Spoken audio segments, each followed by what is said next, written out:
Upendo wa mumeo unatosha. Upendo wa mumeo anavyokuvumilia, anavyokutia moyo kwamba itawezekana. Ipo siku tu na wewe utafanikiwa, aidha kuongeza mtoto mwingine au haujapata kabisa, anakushauri kwamba ipo siku tu kwamba na wewe utafanikiwa, utaitwa mama kama wanawake wengine. Lakini ukweli ni kwamba ni mmoja wapo wa mtu ambaye ndani huwa anapata maumivu, lakini kwa sababu mwanaume yupo kwa ajili ya kukuongoza wewe, yupo kwa ajili ya kukuonesha mwanga kwamba hata kama sisi bado hatujafanikiwa, mke wangu, ipo siku tutafanikiwa.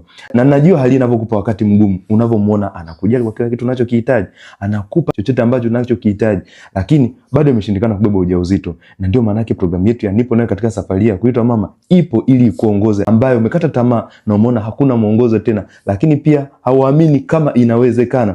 Tunaweza tukasimama tukapeana ushauri ni wapi tuanzie, tukapeana utaratibu maalum wa mwongozo ambao ni remedies za kufanya nyumbani, lakini pia sio hivyo tu, tukaweza kupeana namna gani inaweza kuwa ni rahisi zaidi kuharakisha mfumo wako wa uzazi kuwa active na kuweza kubeba ujauzito kama wanawake wengine.